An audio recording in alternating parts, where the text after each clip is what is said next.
Pak Marianus, selamat pagi. Selamat pagi Mbak Lili, salam sehat selalu. Salam sehat, salam tangguh, Pak Marianus. Iya, benar Oke, sekali. Salam Pak Kadis, tangguh. ini boleh tahu ini kapan ini aplikasi tersebut di-launching tepatnya nih? Selamat pagi untuk semua pemirsa RRRI ND di mana saja berada. Memang 2 hari lalu tepatnya sudah di launching ini aplikasi Bepung Petani. Berarti 29 Agustus lalu begitu ya? Iya, benar sekali Ibu. Ini dari namanya saja ini menarik ya, Bepung Petani. Sebenarnya apa tujuan dibuatkan aplikasi tersebut, Pak Kadis? Ya, baik. Sebenarnya tujuan dari aplikasi dengan nama Bepung Petani itu untuk tujuan akhirnya sebenarnya untuk mempermudah, untuk mempercepat kesejahteraan daripada petani itu sendiri. Dengan aplikasi Bepung Petani, nama saja Bepung Petani, artinya aplikasi ini menuntun kita untuk semua unsur-unsur yang terlibat untuk kesejahteraan dalam proses pembangunan pertanian di kelompok tani itu untuk mengenal lebih dekat daripada petani itu sendiri, yaitu soal petani itu sendiri dan apa kegiatan-kegiatannya. Tentunya proses pertanian itu kan mulai dari perencanaan, pelaksanaan, dan mengevaluasi pekerjaan-pekerjaan yang dilaksanakannya itu. Sehingga lebih dekat kepada petani. Nah, untuk itu, para petani diajak untuk bisa menggunakan aplikasi ini. Sehingga unsur-unsur yang mau membantu, apakah itu permodalan, apakah itu prasarana dan sarana, itu tahu bahwa oh iya, Bepung Petani yang ada di Kabupaten ND, di kecamatan ini, oh dia usahanya di musim tanam 1 atau musim tanam 2, oh dia butuh apa-apa saja. Itu yang dimaksud, supaya lebih dekat dan tepat pelayanannya kepada petani itu sendiri. Oke, berarti yang boleh menggunakan aplikasi ini hanya untuk para petani saja atau seperti apa ini, Pak Kadis? Tentunya kita lihat di dalam proses untuk usaha pertanian itu kan ada yang namanya pelaku utama, itu petani itu sendiri, dan pelaku pengusaha yang mana di dalamnya itu di budidayanya itu kan tentu ada pihak-pihak lain yang memang mungkin mau investasikan, apakah itu sarana produksinya atau sarana prasarananya untuk para petani, sehingga dia juga wajib tahu, dan itu terlebih untuk para aparatur yang bergerak mendampingi, menyuluh petani kita, khususnya di sini lebih kepada aparatur penyuluhan pertanian, sehingga memperoleh data. Sebenarnya Balai Penyuluhan Pertanian yang wilayah kerjanya di masing-masing kecamatan itu punya PPL, dan PPL itu punya wilayah kerja di desanya masing-masing. Mereka itu sudah termasuk di dalam BPP Kostra Tani, BPP Komando Strategis Pembangunan Pertani, yang mana peranannya itu sebagai pusat data dan informasi, yang kedua sebagai pusat gerakan pembangunan pertanian, yang ketiga sebagai pusat pembelajaran, lalu yang keempat sebagai pusat konsultasi agribisnis, dan yang kelima pusat jejaring kemitraan di dalam membangun pertanian. Nah, ini aplikasi langsung kepada petani, sehingga petani nanti akan didampingi, akan para penyuluh akan menyuluh mereka untuk bagaimana mengisi aplikasi ini. Sebenarnya aplikasi Bepung Petani ini kan sebuah format yang sudah didesain untuk memperoleh data-data dari pertanian para petani, yaitu dia punya potensi lahannya, dia punya usahanya, apakah itu di struktur perkebunan pertanian, apakah itu tanaman pangan, apa itu di peternakan atau di hortikultura. Berarti ini informasi-informasi tentang pertanian di dunia pertanian khususnya di daerah masing-masing juga bisa didapatkan informasinya begitu Pak Kadis ya? Benar sekali Ibu. Karena di dalam usaha pertanian itu kita kenal ada fase yang namanya budidaya pertanian, itu pra panen, panen dan pasca panen, yaitu di hulu dan hilirnya, sehingga hulunya bergerak juga terakhirnya itu pada pasarannya. Hingga informasi-informasi tentang usaha petani itu sendiri dalam pertaniannya itu bisa diikuti oleh semua pihak. Oke, jadi update informasinya di situ ya melalui aplikasi tersebut ya Pak Kadis ya. Benar sekali Ibu. Oke, baik Pak Kadis. Ini kan kemarin dulu ya, tanggal 29 kemarin baru di launching ini aplikasi tersebut. Nah, kalau boleh tahu ini kapan sih sebenarnya penggunaan aplikasi tersebut boleh dimulai begitu Pak Kadis? Sebenarnya ketika kemarin tanggal 29 di launching itu kan kita Zoom semua dinas pertanian yang ada di Provinsi Nusa Tenggara ini untuk mengikuti. Dan aplikasi itu kan sebenarnya tidak terlalu sulit juga, tidak harus belajar, tapi dengan coba dan mencoba mengisi, karena di situ didesain untuk mendapatkan informasi-informasi berkaitan dengan proses usaha pertanian yang ada di petani itu sendiri, sehingga dia hanya mengisi identitasnya, dia bisa mengisi bahwa perencanaannya bahwa di musim tanam satu ini dia akan menanam kebun, mungkin tanaman pangan, padi sawah atau padi ladangnya sekian hektar, perkebunannya sekian hektar, semua itu yang diisi di dalam aplikasi itu, sehingga perkembangannya itu diikuti sampai pada pemasaran. Jadi diupdate terus ya oleh para petani tersebut begitu Pak Kadis ya? Jadi ketika dia mau menanam tentu dia harus mengisi di bawah, saya di musim tanam Maret ini, Oktober Maret nanti ini saya akan menanam 5 hektar. Lalu dia akan dari situ, sehingga dari situ juga dari data-data itu kan bisa untuk kepentingan perencanaan. Pihak-pihak yang tadi saya katakan mau berinvestasi atau mungkin ada bantuan-bantuan, bisa tahu bahwa di petani di Maurole ini ada sekian banyak kelompok dengan jumlah luasannya sekian banyak, tentunya berarti membutuhkan pupuk sekian banyak, pupuk pupuk urea, pupuk KCL atau VA berapa, sehingga itu menjadi informasi untuk yang mau investasi atau pemerintah yang akan nanti membantunya. Karena sebenarnya itu untuk memperjelas kembali dengan data-data yang mungkin proses perencanaan yang kita sudah mulai dengan melalui para penyuluh kita yang ada di lapangan. Ini juga berarti memudahkan tugas dari penyuluh begitu Pak Kadis ya?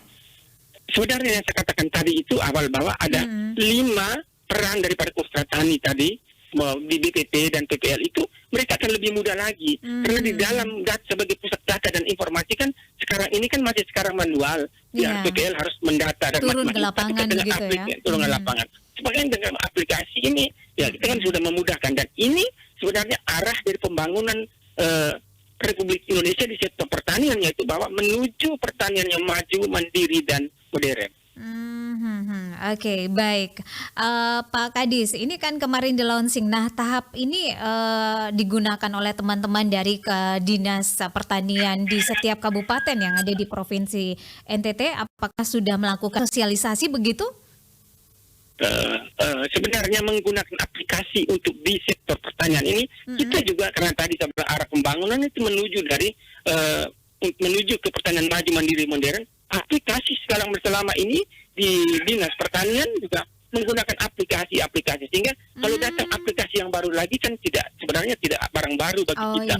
Yang adalah bagaimana coba dan mencoba, dan kemarin kita sudah lihat itu semua, dan itu kita akan panggil teman-teman dari lapangan untuk kita sosialisasikan ke mereka, lalu nanti aplikasinya nanti di lapangan. Memang mengaplikasikan sesuatu yang baru, apalagi ke petani kan ya memang boleh dikatakan gampang-gampang susah, tetapi kalau dengan berulang-ulang kali tentunya bisa. Dulu juga kami sekarang juga dari pertanian bahwa kalau mau merencanakan apapun itu harus pakai dengan titik koordinat. Titik koordinat itu kan harus memulai dengan open kamera atau angel kamera. Ternyata juga bisa juga dalam perjalanan sekitar 1-2 tahun ya sudah bisa.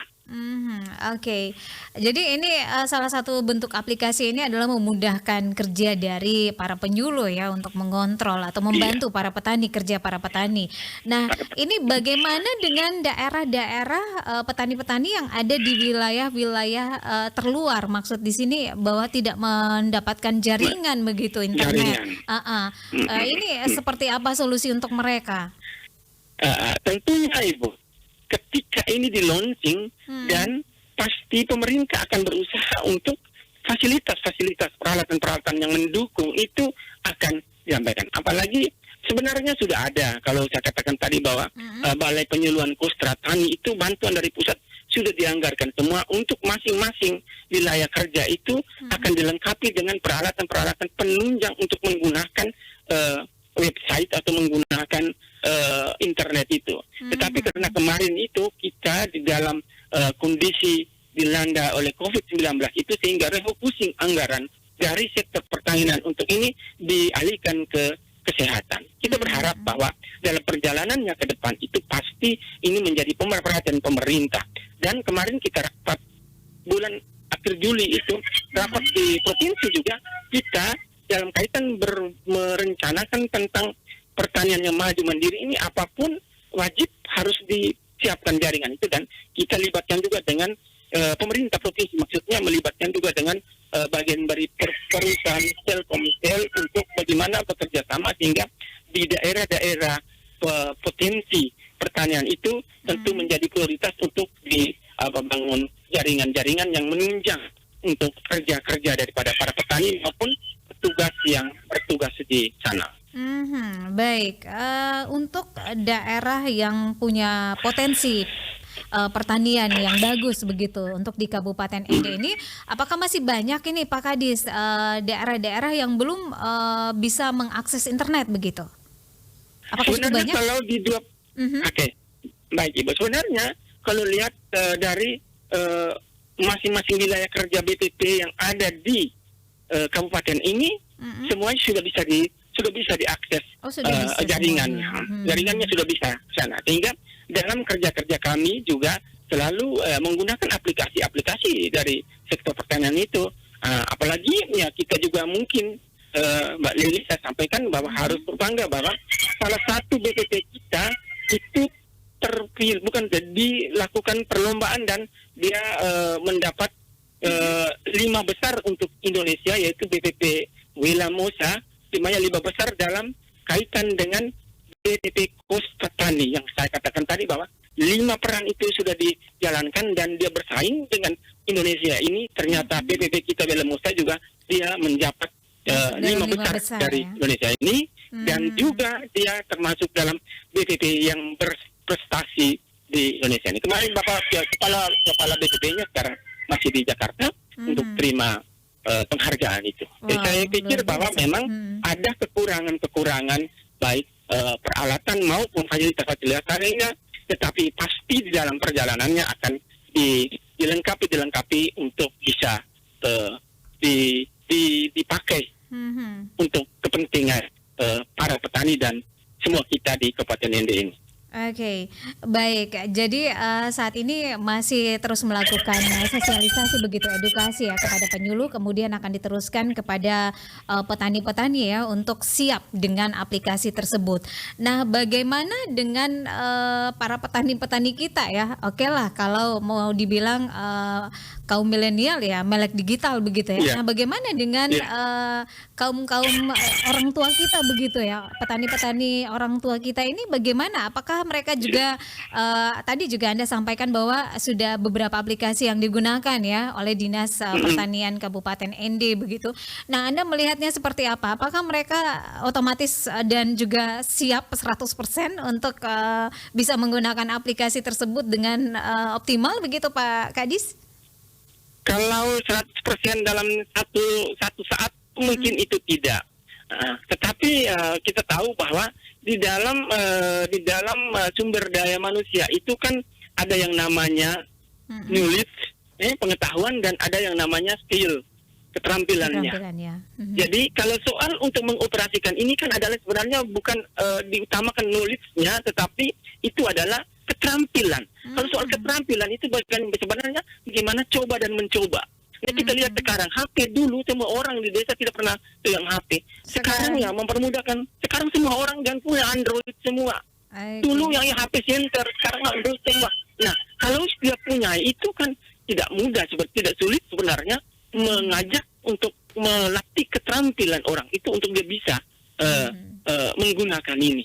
Yang penting sebenarnya adalah bagaimana niatnya dan bagaimana rutinitasnya kita mendampingi ini ya. Jangan sampai kita dampingi ini minggu depan baru datang lagi dan sudah lupa lagi, Bu.